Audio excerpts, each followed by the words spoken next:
झारखंड की सबसे बड़ी समस्या क्या है? तो झारखंड में सबसे बड़ी समस्या झारखंडियों के लिए कि यहाँ की जमीन मोटेशन को लेकर है कि जमीन रैयतों को जो समस्या आती है मोटेशन कराने को लेकर, रसीद कटाने को लेकर, ये झारखंड का सबसे बड़ा समस्या और सबसे बड़ा भ्रष्टाचार का अड्डा भी अंचल कार्यालय है।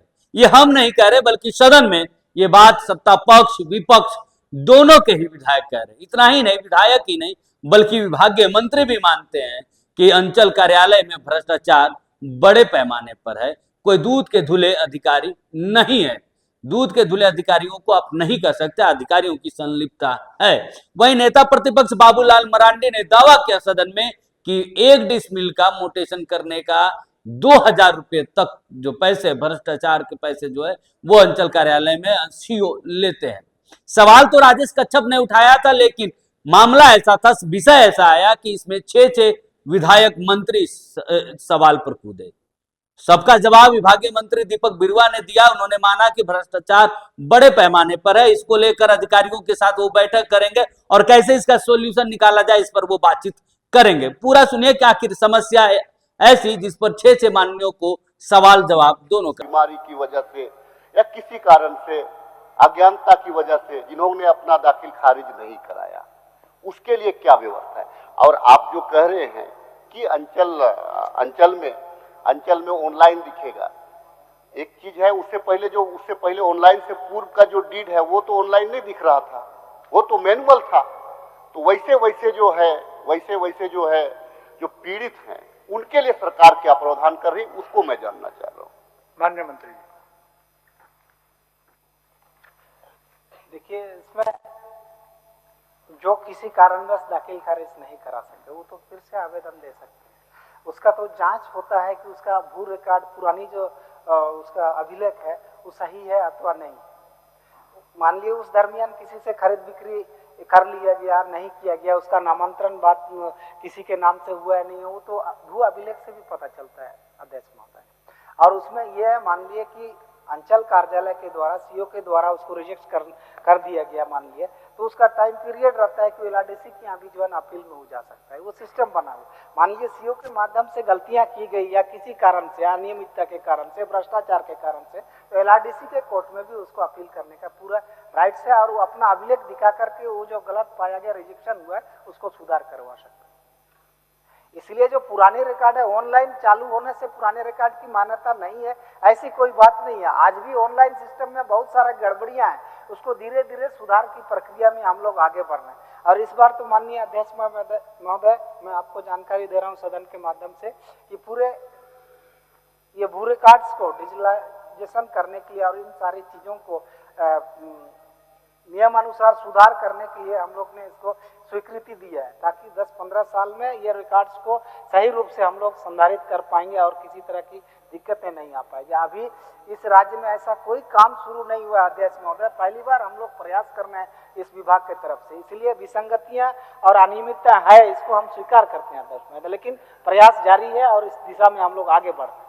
चलिए राजेश जी, हम कहाँ कह रहे हैं कि ये प्रयास आपका गलत है? मैं तो कह रहा हूँ कि आपने एक अच्छा प्रयास किया है, लेकिन हमारा सिर्फ इतना कहना है कि क्या प्रावधान है कि जिसका ऑनलाइन से पूर्व का है, जिन्होंने नहीं कराया, उसके लिए सरकार ने क्या प्रावधान किया है?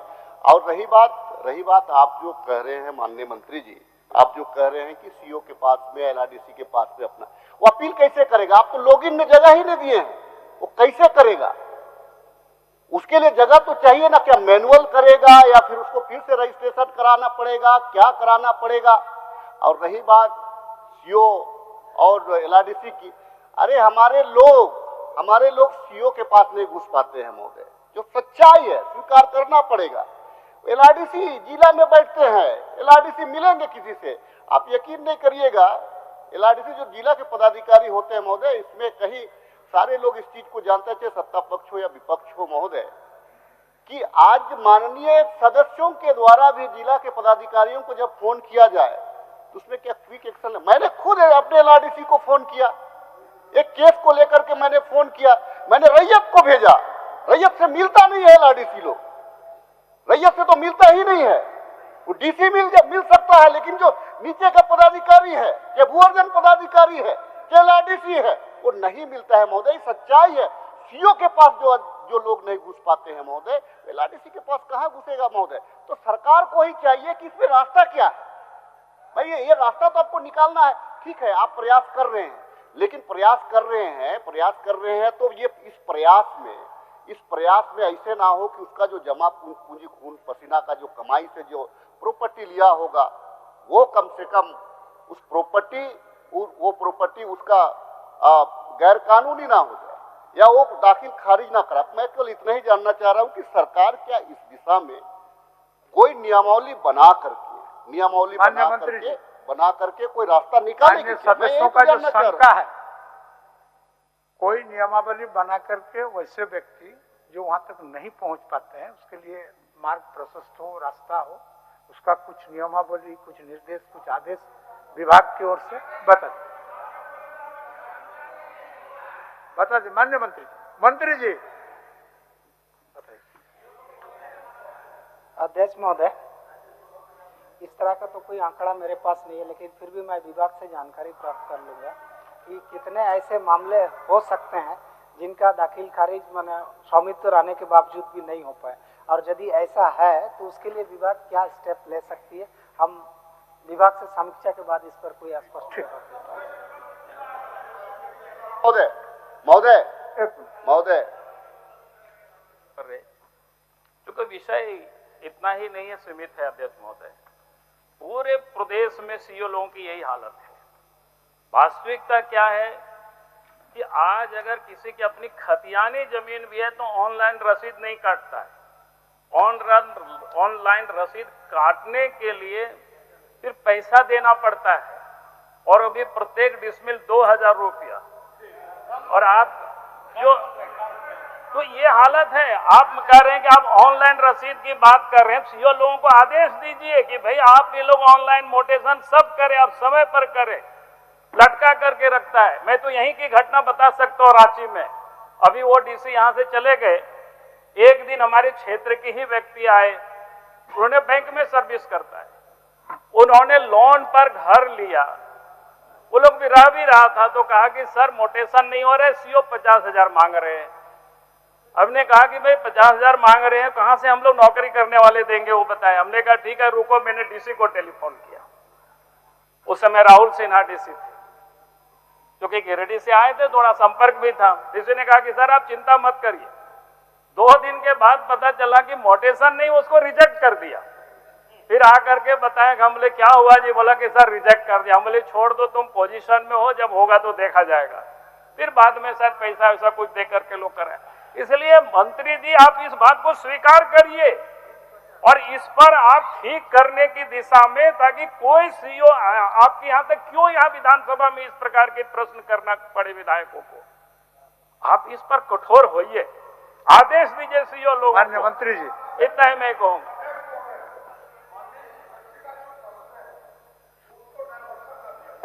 माननीय सदस्य का प्रश्न यह है कि जिन्होंने ऑनलाइन अपना मोटेशन अब तक ना कराया, उनके सरकार क्या उपाय ढूंढते हैं, ये इनका सीधा प्रश्न है।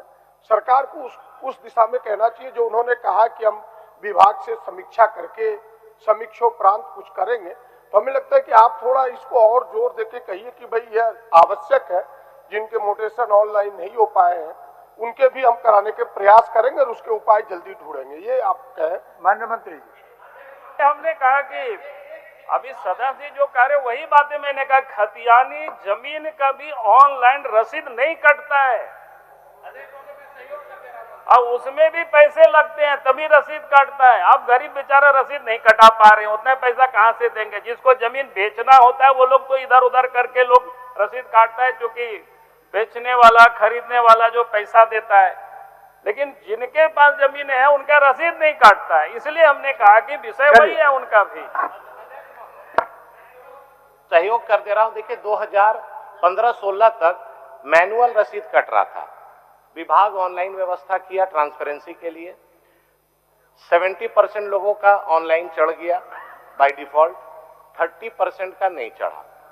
मेरा केवल मंत्री जी से यही है, उनका मैनुअल बरसों से चलते आ रहा है, ऑनलाइन विभाग का दोष है, त्रुटि है कि भैया हमसे छूट गया या 1 एकड़ की जगह 0 हो गया या गलत हो गया, उनका नाम परिवर्तन हो गया, पिता का नाम परिवर्तन हो गया कंप्यूटर में, जानबूझ के ही किया वहां पर बैठा वाला लोग, 1 एकड़ है तो उसको 0 कर दिया सर। तो मेरा ये अनुरोध है आपके माध्यम से मंत्री जी, कैंप लगा के हर एक पंचायत स्तर पे कि जिनका मैनुअल कटता था, जिनका ऑनलाइन में नाम नहीं दर्ज है, आप कैंप लगवाइए पंचायत भवन में और उसको अपने कोई जिला से पदाधिकारी भेजिए, ताकि कितना आवेदन प्राप्त हुआ, कितना का ऑनलाइन इन्होंने किया, ताकि आपके नजर, आप डायरेक्ट सीओ पे मत छोड़िए। जैसे सीओ पे छोड़ेंगे फिर वही 2000 रुपया पहले पूछता है कि जमीन कहाँ है, अच्छा वहां है, मेन रोड में है, बहुत है जी, 10 लाख रुपया डिसमिल वहां है, लगता है कि उसका बाप दादा आजा का खतियानी जमीन उसको ट्रांसफर कर देना है। तो मेरा यही निवेदन है, बहुत अच्छा राजेश जी लाए हैं प्रश्न, मेरा एक ही निवेदन है, चाहे वार्ड स्तर हो चाहे पंचायत स्तर हो, सरकार पेपर में बाकायदा आराम से कीजिए, 3 महीना लीजिए, 6 महीना लीजिए, लेकिन कैंप लगा लगा के ऑनलाइन करा दीजिए। माननीय मंत्री, 1 मिनट, आपका सहयोगी मंत्री कुछ बोलना चाहते हैं। अब बड़ी गंभीर चर्चा चल रही है मान्यवर। राजेश जी के सवाल पर नेता प्रतिपक्ष ने भी चिंता प्रकट की, नवीन जी ने भी चिंता प्रकट की, हमारे वरिष्ठ साथी प्रदीप भाई ने भी चिंता प्रकट की, लेकिन समस्याओं को समग्र रूप से देखे जाने की आवश्यकता जरूर है। नवीन जी ने बड़ी स्वीकारोक्ति के साथ इस बात को स्वीकार किया कि ये जमीन और ये रसीद का गड़बड़ झाला जो शुरू हुआ मान्यवर, यही डिजिटलाइजेशन में हुआ। जब खतियान को ऑनलाइन करने की बारी आई तो 4 मुख्य घटक होते हैं, खाता, प्लॉट, रकबा, चौहद्दी। अब स्थिति यह बनी कि ऑनलाइन करने के क्रम में रैयतों से पैसा लेने के लिए लोगों ने खाता गलत चढ़ा दिया, प्लॉट गलत चढ़ा दिया, रकबा कम ज्यादा कर दिया, चौहद्दी में फर्क कर दिया। अब समस्या यह है मान्यवर कि ये जो रायता इतने दिनों में फैलाया गया है, इसके लिए अब दीपक जी अगर दोषी हो जाए और 3 महीने और 15 दिन के अंदर में इसका समाधान निकाल दें, ये नहीं हो पाएगा। मेरा यही मानना है कि पक्ष विपक्ष दोनों इस बात से सहमत है कि झारखंड के रैयतों को चाहे उनकी रसीद ऑफलाइन हो या ऑनलाइन हो, उनको उनका न्याय मिलना चाहिए, लेकिन इसमें समग्र सोचने की जरूरत है।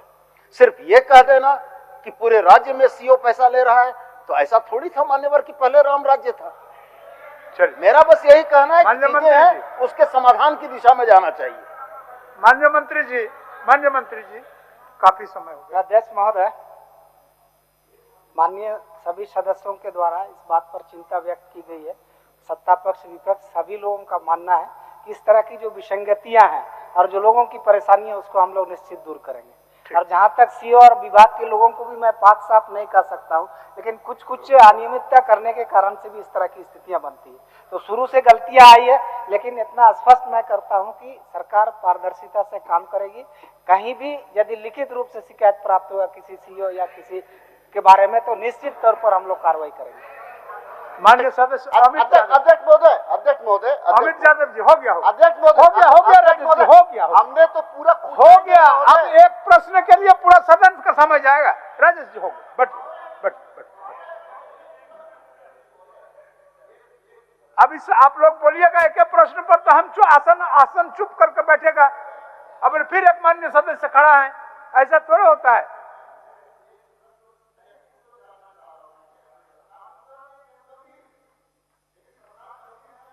सरकार प्रमाण भी मांग रही है, तो सरकार प्रमाण तो मेरे पास में बहुत सारा है। प्रमाण ऐसे नहीं है कि प्रमाण नहीं है।